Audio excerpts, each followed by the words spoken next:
los distintos grupos hostiles a los católicos siempre hablan del tema de la separación iglesia-estado, ¿no? Entonces, por ejemplo, pienso en las abortistas, en las feministas abortistas en el Perú, ¿no? En la organización Promsex, por ejemplo, o pienso en las abortistas del pañuelo verde en Argentina, que normalmente reclaman que tiene que haber una separación iglesia-estado, ¿no? Y esta separación iglesia-estado es verdad, es real, ¿no?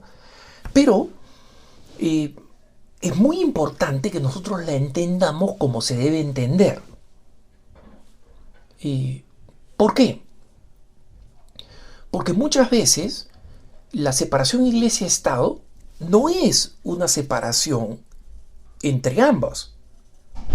La separación entre ambas, por si acaso, es un principio que los católicos comenzaron a defender desde el momento anterior a la Rerum Novarum, y varios, especialmente en Francia, los primeros intelectuales laicos que estaban alrededor de esta idea, como Albert de Mun o Federico Ozanam, por ejemplo. Todos ellos hablan de la necesidad de la separación iglesia-estado, que muchas veces entre clérigos que creían que no era posible, digamos, crear una sociedad cristiana sin la cooperación del Estado con la Iglesia, encontraron alguna resistencia. Pero esto fue, digamos, a mediados del siglo XIX, fue esta idea de la separación Iglesia-Estado fue percolando muy bien, de una manera muy fuerte, al punto que termina siendo reflejada por el Papa León XIII en sus enseñanzas sociales, y específicamente en la Rerum Novarum, ¿no? Que no se dedica a esta encíclica Rerum Novarum, que es la primera encíclica social en la historia de los pontificados, y que está dedicada al trabajo, y a la situación obrera, etcétera, pero donde se ve por primera vez ya esta simpatía de la idea de separación iglesia-estado. Entonces, esta no es una idea que nos moleste a nosotros los católicos, por el contrario. Es más, creemos que la separación iglesia-estado hace que el Estado no se mete en la iglesia. Por ejemplo, en la Constitución norteamericana, la primera enmienda dice que el Estado no promoverá ninguna religión, ¿no? Y eso es, y esa es una buena cosa, porque la cláusula, como se le conoce, la cláusula de no establecimiento, es que ninguna religión se va a ver favorecida de una manera particular por el Estado, y el Estado tampoco puede interferir en la vida religiosa, ¿no?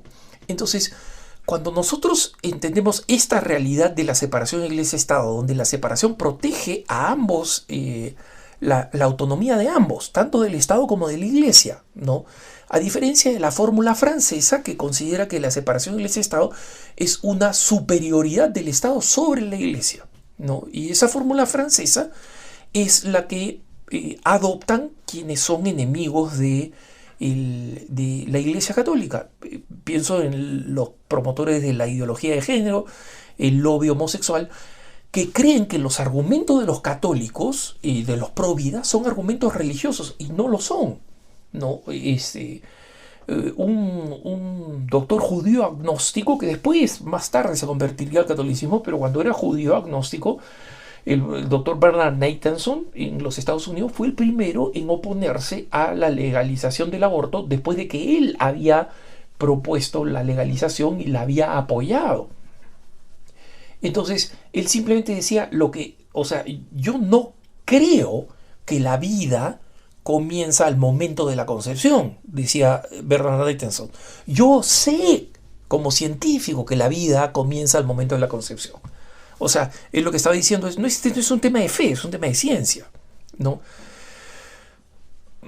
Cuando se interpreta mal la separación iglesia-estado es cuando vienen las anomalías de aquellos que creen que nosotros no tenemos nada que decir frente a el deseo de legalizar las uniones homosexuales, cuando el argumento que nosotros damos es un argumento sociológico, es un argumento legal, y es un argumento biológico. No damos un argumento religioso, ¿no? Yo creo, como hombre de fe, como creyente, como católico, que efectivamente Dios estableció un orden natural y un hombre y una mujer, y los creó un hombre y una mujer para que ese fuera el paradigma único de lo que significa dar hijos, ¿no? Pero por otro lado, pienso, y esa es la razón por la cual intervengo en el ámbito público, con el derecho que me da ser ciudadano, que esta es una realidad biológica. Dos mujeres no pueden tener un hijo. Dos hombres no pueden tener un hijo, no pueden procrear. Es una realidad biológica. Y entonces, acá estamos hablando de... Hay gente que dice, no, pero ahora la ciencia puede hacer fecundación in vitro. Todo lo que quieras, hermanito. Pero para poder tener un hijo, necesitas un hombre y una mujer.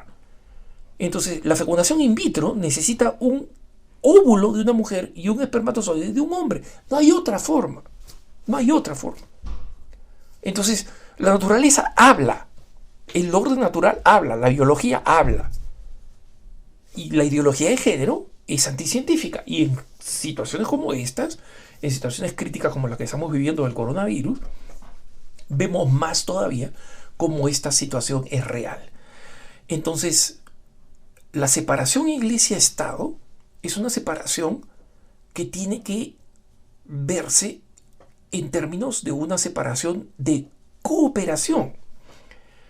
Porque al Estado le conviene iglesias vibrantes que promuevan la virtud, el bien, la buena conducta, el espíritu cívico, y que además anime a las personas a la generosidad para que la generosidad privada, la de los fieles, complemente el trabajo que se tiene que hacer desde el Estado. Por muchos siglos han sido las organizaciones caritativas las que han servido como red social.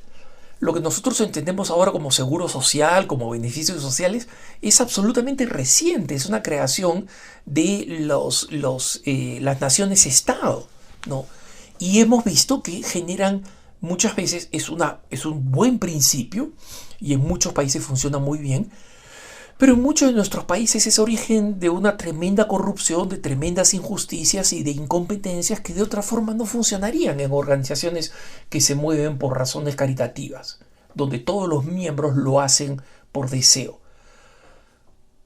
Hermanos, en Alemania hasta los protestantes quieren ir a los hospitales católicos, porque los protestantes no tienen hospitales, los católicos sí. ¿Y por qué quieren ir a los hospitales católicos? Porque dicen, mira, entre un funcionario que quiere deshacerse de mí, sobre todo si eres anciano, y te va a proponer la eutanasia, y va a tratar de... y una monja que ha dado su vida para cuidar a los pobres, ¿quién crees tú que te garantiza un mejor tratamiento? Un tratamiento más humano. Un tratamiento que realmente busque tu beneficio, tu bien y tu futuro. ¿Quién crees? Creo que la pregunta es prácticamente inútil, ¿no? Es obvio. Entonces, eso es lo que nosotros tenemos que hacer, eso es lo que nosotros tenemos que vivir. Esa es la forma en que el Estado y la Iglesia pueden colaborar. Y esto lo digo porque recientemente en el estado de Maryland de los Estados Unidos, resulta que hubo una política del Estado que se está aplicando en varios estados de ofrecer un bono educativo. ¿En qué consiste este bono educativo? Consiste en que los padres de familia que deseen, ¿no? Pueden, especialmente los de bajos ingresos, ¿no? Es algo para beneficiar a las personas de bajos ingresos. Los de bajos ingresos pueden apelar a pedir este bono, que es equivalente a lo que le cuesta al Estado educar a tu hijo. Entonces, supongamos que el Estado gasta en tu hijo $11,000 al año o $17,000 al año. Esto cambia dependiendo de los estados, ¿no? Entonces, ellos te dan este bono que por si acaso es tu plata, no es tu dinero. ¿Por qué? Porque viene de tus impuestos. O sea, no es una plata del Estado, que el Estado la posee como si fuera un reino. No, es el dinero de los que abonan al sistema de seguridad pagando sus impuestos.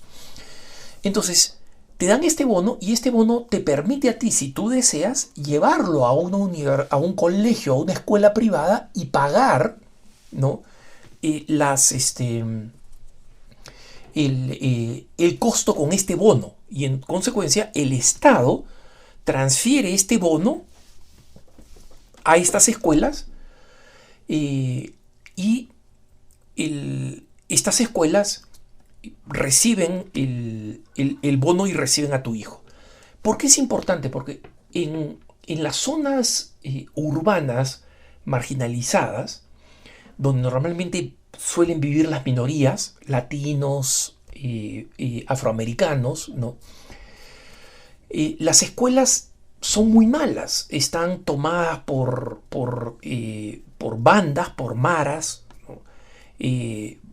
No existe disciplina, existe personal muy desmoralizado, profesores muy desmoralizados, y en consecuencia las posibilidades de esta gente pobre que vive en esta región y que tiene que ir obligadamente a las escuelas en su propia área urbana, es decir, uno no puede escoger, ya me voy a la escuela que está al otro lado de la ciudad, no puede, ¿no? Algunos estados lo permiten, pero la gran mayoría no, y en el estado de Maryland en concreto no. Entonces, las familias que tienen hijos que quieren salir adelante, que quieren recibir una buena educación, aplican a este bono y lo llevan a la escuela privada que quieran. Y así una persona sin recursos económicos puede ir a una escuela privada con este bono pagado por el Estado. Entonces, ¿qué sucede? Todo iba muy bien, ¿no? Cuando se aplicó este bono. Pero resulta que 3 años después de comenzar esta política, el gobierno de Maryland, que es un gobierno bien liberal, ¿no? El gobierno de Maryland descubrió que muchos afroamericanos y latinos estaban utilizando sus bonos para poner a sus hijos en escuelas cristianas, evangélicas y católicas. Y que la mayoría de estas escuelas más competentes tenían sus normas coherentes con lo que enseñan sus propias religiones respecto de moral sexual, de que no pueden tener relaciones sexuales fuera del matrimonio, de que no pueden haber relaciones del mismo sexo. Y justamente por esta norma de las relaciones del mismo sexo fueron inmediatamente tildadas de homófobas, entre comillas, por el lobby homosexual. Y el lobby homosexual, una vez más, este lobby cerrado, obtuso de la ideología de género, forzó al Estado a que eliminara a las escuelas religiosas, bajo la excusa de la separación iglesia-estado, eliminar la posibilidad de que estas familias utilizaran estos bonos para estas escuelas religiosas. Pero ¿cuál es el problema? En primer lugar, en muchas de estas zonas, las únicas escuelas competentes son las escuelas religiosas. ¿Ustedes creen que en un barrio pobre va a venir una escuela privada secular a establecer ahí? No, porque no hay negocio, ¿no? Y en segundo lugar, que estas escuelas religiosas, evangélicas y católicas, son de alguna manera subvencionadas y en consecuencia se pueden pagar con este bono, porque las escuelas privadas seculares son simplemente un negocio con grande estatus académico, etc., pero están hechos para gente rica que puede pagar esa cantidad. Entonces el bono no alcanza. ¿Y qué cosa está haciendo este fanatismo entonces? Negándole la posibilidad a estudiantes de minorías pobres a que puedan educarse. Y no solamente han dicho estamos cortando y han cortado el programa, sino que han exigido que estas escuelas religiosas que trabajan pues al mínimo de sus presupuestos, que estas escuelas religiosas tengan que devolver el dinero de los primeros 3 años de los bonos que hayan recibido, ¿no? Lo cual es imposible porque ese dinero ya se gastó, ¿no? Entonces, esta es la separación, entre comillas, iglesia-estado, donde en el fondo lo que el Estado hace es penalizar la opinión, o sea, porque tú como organización católica o como organización evangélica crees que el matrimonio es entre un hombre y una mujer, lo cual no los lleva a discriminar a personas que se pueden declarar homosexuales. Estas escuelas católicas, estas escuelas evangélicas, tienen personas que dicen, bueno, yo soy homosexual. Muy bien, eres homosexual. Pero mira, así como le pedimos a los solteros que no tengan relaciones sexuales, a ti también te pedimos que no tengas relaciones sexuales. Bueno, que se lo pidan a una persona que se declara homosexual, esa es homofobia para el lobby de la ideología de género, ¿no? Y por supuesto, las organizaciones cristianas que ayudan a organizaciones religiosas de cualquier naturaleza, como, como por ejemplo una organización muy conocida que se llama Alliance Defending Freedom, ¿no? ADF, han salido a favor de estas escuelas y le han metido un juicio al Estado. Y mientras tanto, mientras dura el juicio, un juez ha ordenado que se detengan los procedimientos y que en consecuencia estas escuelas no tengan que pagarle al Estado. Pero de la misma forma, el Estado, como ha suspendido estas ayudas, entonces estas ayudas no se reinician tampoco. Entonces las personas de bajos recursos que se están beneficiando de esta política por la ideología de género ahora no pueden verse beneficiadas. Esta no es la separación iglesia-estado que verdaderamente tiene sentido. Cuando el Estado comienza a castigar opiniones porque una élite, ni siquiera la mayoría, acá la mayoría es la que está viéndose afectada, cuando una élite cristianófoba y homófila quiere imponer sus propias opiniones, esa no es la separación iglesia-estado. Que tengas un buen día.